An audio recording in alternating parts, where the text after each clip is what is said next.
ಮಹಾದೇವಿ ಅಮ್ಮ ಶ್ರೀ ಚಕ್ರವಾಸಿನಿ. ಅಣ್ಣ ಕಾರ್ ಬಂತು ಬನ್ನಿ ಎಲ್ಲ.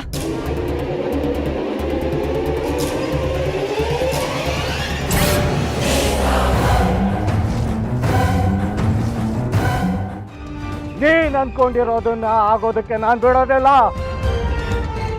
ನೀನಿನ್ನು ಮಣ್ಣು ಸೇರೋ ದಿನಗಳನ್ನ ಎಣಿಸ್ಕೋ.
ಏನು ನಿನ್ನ ಹೆಸರು? ಬಂಗಾರಿ. ಇವಳು ನನ್ನ ಗೆಳತಿ. ಬಂಗಾರಿ ಗೆಳತಿಗೆ ಹೆಸರಿಲ್ವಾ? ಇವಳ ಹೆಸ್ರೆ ಬಂಗಾರಿ ಗೆಳತಿ. ಪರವಾಗಿಲ್ವೇ, ಮುಖ ಪೆದ್ದಂತರ ಇದ್ದರೂ ಮಾತು ಭಾಳ ತೀಕ್ಷ್ಣವಾಗಿ ಆಡ್ತೀಯ.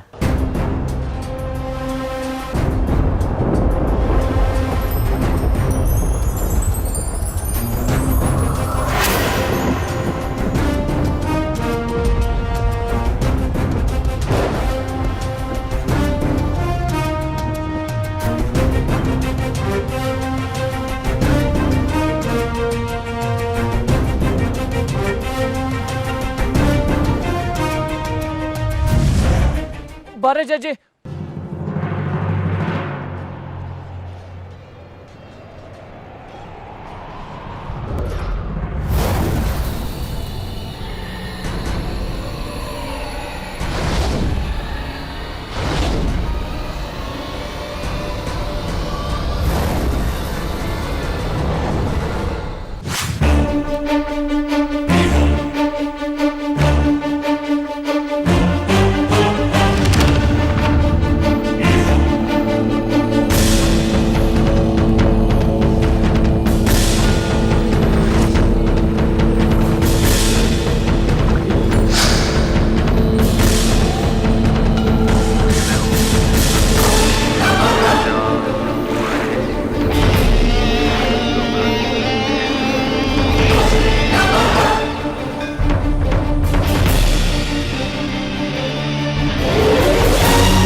ಪಂಚಾಕ್ಷರಿ ಎಲ್ಲಿ ಹೋದೆ?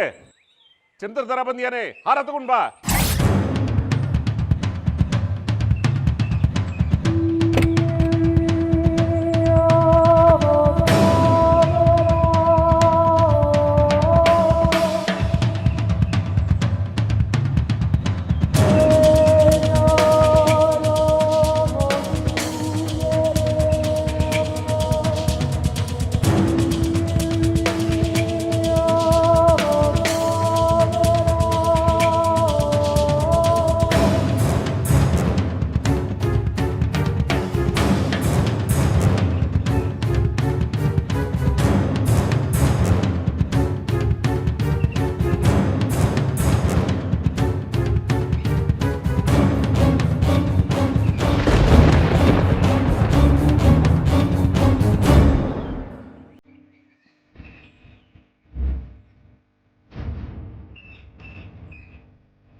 ನಿಂತ್ಕೋ.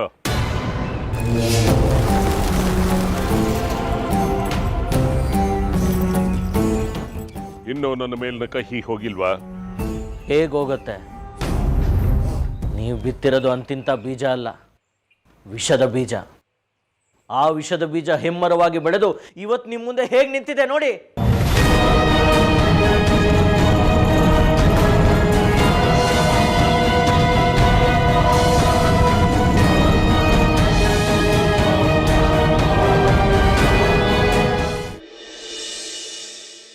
ನಿನ್ನ ಇಷ್ಟು ಬೇಗ ಮದುವೆ ಮಾಡಿ ಕಳಿಸೋದಕ್ಕೆ ನನಗೆ ಸಂಕಟ ಆಗತ್ತೆ ಕಣೆ. ಇನ್ನೊಂದು 2 ವರ್ಷ ಹೀಗೆ ಹಾಯಾಗಿರಲಿ ಅಂತ ಅಂದ್ಕೊಂಡಿದ್ದೆ. ಆದರೆ ಈಗೆಲ್ಲ ತಲೆಕೆಳಕಾಗಿದೆ. ಯಾರೂ ನನ್ನ ಮಾತು ಕೇಳೋ ಸ್ಥಿತಿನಲ್ಲೇ ಇಲ್ಲ. ಆದರೆ ಮನೆಯವರೆಲ್ಲ ಸೇರಿ ನಿನ್ನ ಮದುವೆ ಖಚಿತ ಮಾಡಿದ್ಮೇಲೆ ನಾನೊಬ್ಳು ವಿರೋಧ ಕಟ್ಕೊಂಡು ಏನು ಮಾಡಲಿ ಹೇಳು. ಅದಕ್ಕೆ ನಾನು ಸಂತೋಷವಾಗಿ ನಿನ್ನ ಮದುವೆ ಮಾಡೋಣ ಅಂತ ತೀರ್ಮಾನ ಮಾಡಿದೆ. ಇವತ್ತೆಲ್ಲ ನಾಳೆ ನಿನ್ನನ್ನು ಮದುವೆ ಮಾಡಿ ಕಳಿಸ್ಲೇಬೇಕು. ಈ ವಿಷಯದಲ್ಲಿ ಮಾವನವ್ರ ಮನಸ್ಸನ್ನು ನೋಯಿಸೋದಕ್ಕೆ ನನಗಿಷ್ಟ ಇಲ್ಲ. ನಗ್ನಗ್ತಾ ಮದುವೆ ಮಾಡಿ ಕಳ್ಸೋಣ. ಇದರಿಂದ ಇವ್ರಿಗೂ ಸಂತೋಷ ಆಗತ್ತೆ. ಅಮ್ಮ ನೋಡಿದ್ಯಾ, ಹೀಗಿರ್ಬೇಕು ಮನೆ ಸೊಸೆ ಅಂದ್ರೆ. ಹಿರಿಯರ ಮಾತನ್ನ ಹೀಗೆ ಒಪ್ಕೋಬೇಕು. ಜಾಜಿ, ನೀನು ನಿಮ್ಮ ಅಮ್ಮನ ಹಾಗೆ ಒಳ್ಳೆ ಸೊಸೆಯಾಗಿ ಹೋದ ಮನೆಯನ್ನ ಬೆಳಗ್ಬೇಕು. ತವ್ರ ಮನೆಗೆ ಕೀರ್ತಿ ತರಬೇಕು. ನೀನ್ ನೋಡಕ್ ಬರ್ತಾ ಇದ್ದಾನಲ್ಲ ಹುಡುಗ ಸುಖದರ, ತುಂಬಾ ಒಳ್ಳೆ ಹುಡುಗ ಅಂತೆ. ಅವನ ಜೊತೆ ಏನಾದ್ರೂ ನಿನ್ ಮದುವೆ ಆಗ್ಬಿಟ್ರೆ ನಮಗೆ ಅರ್ಧ ಭಾರ ಇಳ್ದಂಗೆ. ಅಮ್ಮನವ್ರ ಆಶೀರ್ವಾದದಿಂದ ಅಷ್ಟಾಗ್ಬಿಟ್ರೆ ಸಾಕು.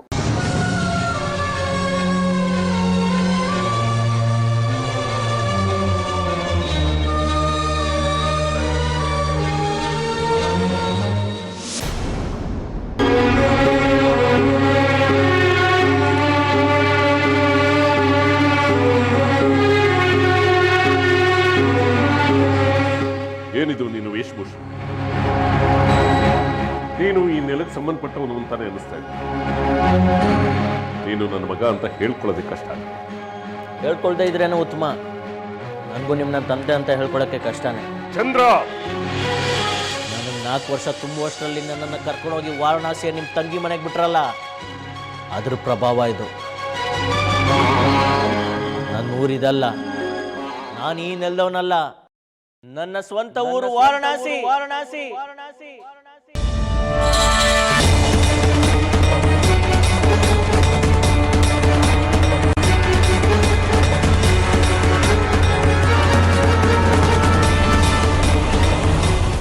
ನಾನು ನಿಮ್ಮ ಜೊತೆನೇ ಇದೇ ಊರಲ್ಲಿ ಇದ್ದಿದ್ರೆ ಬಹುಶಃ ನಿಮ್ಮ ಥರನೇ ಆಗ್ತಿದ್ನೋ ಏನೋ.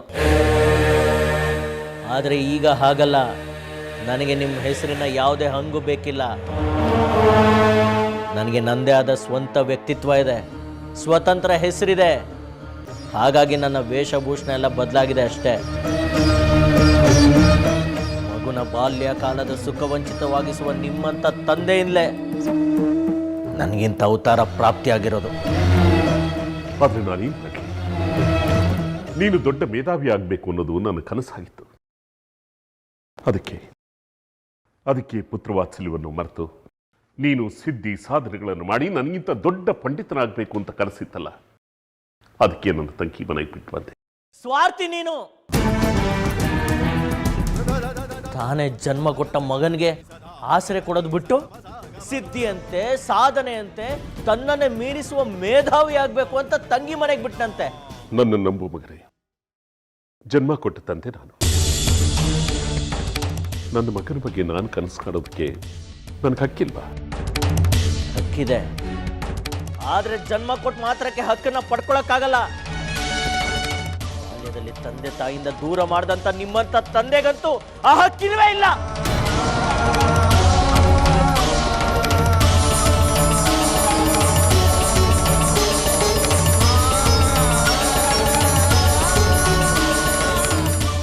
ನೀವೊಬ್ಬ ತಂದೆನಾ? ಈಗ ನಿಮಗೊಬ್ಬ ಮಗ ಇದ್ದಾನೆ ಅಂತ ನನ್ನನ್ನು ಇಲ್ಲಿ ಕರ್ಸ್ಕೊಂಡಿದ್ದೀರಾ. ಯಾಕೆ ಹೇಳಿ? ನಿಮ್ಮ ಸ್ವಾರ್ಥಕ್ಕೆ ನನ್ನನ್ನು ದಾಳವಾಗಿ ಬಳಸ್ಕೊಳ್ಳೋದಕ್ಕೆ ಅಲ್ವಾ? ಜನ್ಮದಾತ ಅಂತ ಒಂದೇ ಒಂದು ಕಾರಣಕ್ಕೆ ನಾನು ಇಲ್ಲಿಗೆ ಬಂದಿದ್ದೀನಿ. ನಿಮ್ಮ ಕೆಲಸನ ಮಾಡಿಕೊಟ್ಟು ಋಣಮುಕ್ತನಾಗಿ ಇಲ್ಲ.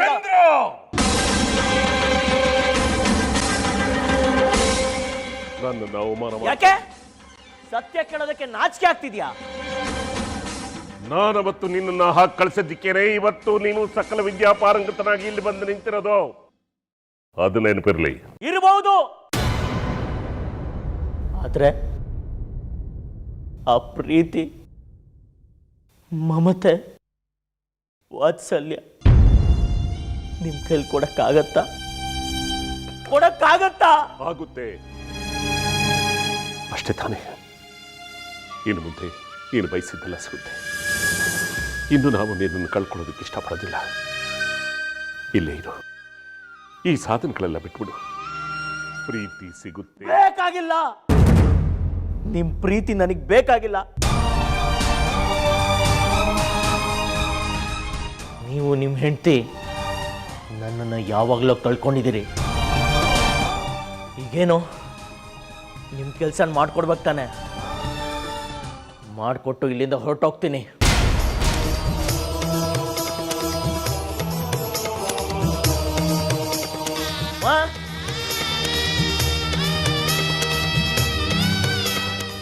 ಅಮ್ಮ,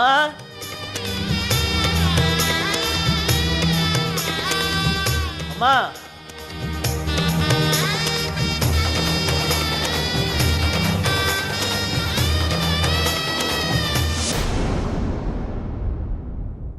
ಏನಾಯ್ತೆ ಜಾಜಿ? ಬಂಗಾರಿಗೆ ವಿಷಯ ಹೇಳ್ದ್ಯಾ? ಹೇಳ್ದೆ ಚಿಕ್ಕಮ್ಮ. ನನಗಿಂತ ಅಧ್ವಾನ ನಾನೇ ಅವನಿಗೆ ಸಮಾಧಾನ ಮಾಡೋ ಪರಿಸ್ಥಿತಿ. ಹೋಗ್ಲಿ, ಅಜ್ಜಿ ತಾತ ಹತ್ರನಾದ್ರೂ ಮಾತಾಡು. ನಾನಿದನ್ನೆಲ್ಲ ಹೇಗೆ ಹೇಳೋಕ್ಕಾಗುತ್ತೆ ಚಿಕ್ಕಮ್ಮ? ಹೆಣ್ಣು ಹುಡುಗಿಯಾಗಿ ಇದನ್ನೆಲ್ಲ ಬಾಯ್ಬಿಟ್ಟು ಹೇಳೋದಕ್ಕೆ ನನಗೆ ಸಂಕೋಚ ಆಗುತ್ತೆ. ಮೊದಲಾದ್ರೆ ಅಮ್ಮ ಒಬ್ಬರಾದ್ರೂ ಮದುವೆಗೆ ವಿರೋಧಿಸ್ತಿದ್ರು. ಈಗೇನು ಅವಸರ ಇನ್ನೊಂದೆರಡು ವರ್ಷ ಕಳೀಲಿ ಅಂತ. ಆದರೆ ನನ್ನ ಗ್ರಹಚಾರಕ್ಕೆ ಅವರು ಈಗ ಮದುವೆಗೆ ಒಪ್ಕೊಂಡಿದ್ದಾರೆ.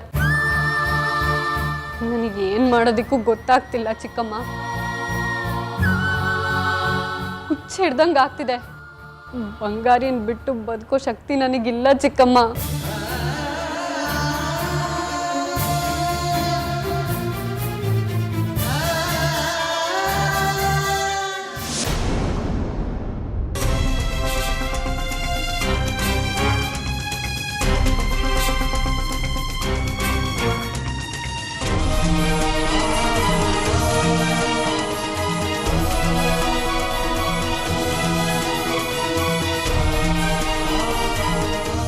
ಅಮ್ಮ ಕಾಣಿಸ್ತಿಲ್ಲ, ಕೊಂದ್ಬಿಟ್ರಾ? ಮುಚ್ಚು ಬಾಯಿ! ಹೆಂಡತಿನ ಕೊಲ್ಲೋಷ್ಟು ನೀಚನಲ್ಲ. ನೀಚತನಕ್ಕೆ ಒಪ್ಪೊಮ್ಮೆ ನೀವೇ. ಆ ವಿಷಯ ಬಿಡಿ, ಅಮ್ಮ ಕಾಣ್ಲಿಲ್ವಲ್ಲ, ಕೊಂದ್ಬಿಟ್ರೇನೋ ಅನ್ಕೊಂಡೆ. ಅವಳ ಮೇಲೆ ನನಗಿಂತ ಅಧಿಕಾರ ಜಾಸ್ತಿ ನಿಮ್ಗೆ ಇರೋದು, ಯಾಕಂದ್ರೆ ಅವಳು ನಿಮ್ಮ ಹೆಂಡತಿ. ಅಮ್ಮ ಎಲ್ಲಿ? ತವ್ರಿಗೆ ಹೋಗಿಲ್ಲ. ಈ ವಯಸ್ಸಲ್ಲಿ ಅವಳಿಗೆ ತವರಿನ ವ್ಯಾಮೋಹ ಬಿಟ್ಟಿಲ್ವಾ? ನಿಮ್ಮಿಬ್ರದ್ ಬಿಡಿ, ಬ್ರಹ್ಮಗಂಟು, ಆಸೆ ಬುರುಕತನದ ಪರಮಾವಧಿಯ ಈಡು ಜೋಡು. ಅವಳು ತವ್ರಿಗೆ ಹೋಗಿರೋ ಕಾರಣನೇ ಬೇರೆ. ಇಲ್ಲ ಸಲ್ಲದನ್ನ ಕಲ್ಪಿಸ್ಕೊಂಡು ಏನೇನು ಮಾತಾಡ್ಬೇಡ. ಬಹುಶಃ ಅವಳಿಗೆ ನನಗೆ ಮುಖ ತೋರ್ಸಕ್ ಮುಖ ಇಲ್ಲ ಅನ್ಸತ್ತೆ. ಹುಡ್ತಾಗ್ಲಿಂದ ನನ್ನ 5 ವರ್ಷ ಮುಖ ನೋಡಿದಾಳೆ ಅನ್ನೋದು ಬಿಟ್ರೆ, ಆಮೇಲೆ ಮಗನ ಮುಖನೇ ನೋಡೋದ ಭ್ರಷ್ಟ ತಾಯಿ ಅವಳು. ಅವಳಿಗೆ ಅಲ್ಲಿ ಮಗನನ್ನು ನೋಡೋ ಧೈರ್ಯ ಇರುತ್ತೆ. ಇಷ್ಟು ಕಠಿಣವಾಗಿ ಮಾತಾಡಬೇಡ. ವಿಷ ಬೇಡ. ವಿಷದ ಬಳ್ಳಿಲಿ ವಿಷದ ಹೂನೇ ಹುಟ್ಟೋದು.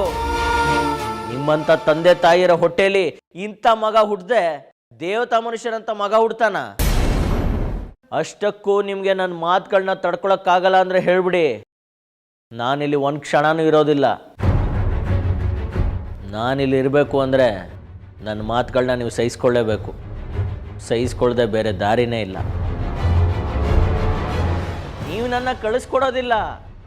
ನನ್ನಿಂದ ನಿಮ್ಗೇನೋ ಕೆಲಸ ಆಗಬೇಕಾಗಿದೆ, ಅದಕ್ಕೋಸ್ಕರನಾದರೂ ನನ್ನ ಉಳಿಸ್ಕೋತೀರಿ ಅಂತ ನನಗೆ ಚೆನ್ನಾಗಿ ಗೊತ್ತು. ಗಾಡೀಲಿ ಕೆಲವು ವಸ್ತುಗಳಿವೆ, ಹೋಗಿ ತಗೊಂಬನ್ನಿ. ಪಂಚಾಕ್ಷರಿ, ವಾಹನದಲ್ಲಿ ನನ್ನ ಮಗನಿಗೆ ಬೇಕಾದ ಕೆಲವು ವಸ್ತುಗಳಿದೆ, ತಗೊಂಡ್ ಬಾ. ಯಾಕೆ? ನೀವು ಹೋದರೆ ಕಾಲು ಸೌದೋಗುತ್ತಾ? ಹೋಗಿ ತಗೊಂಬನ್ನಿ. ಸರಿ, ನನ್ನ ತಂಗಿ ವೈಜಯಂತಿ ಇಲ್ಲ. ನಿಧಾನವಾಗಿ ಬರ್ತಾರೆ. 2 ಬಿರುಗಾಳಿ ಒಟ್ಟಿಗೆ ಬಂದರೆ ತಡ್ಕೊಳ್ಳೋ ಶಕ್ತಿ ನಿಮಗಿರ್ಬೇಕಲ್ಲ.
Jump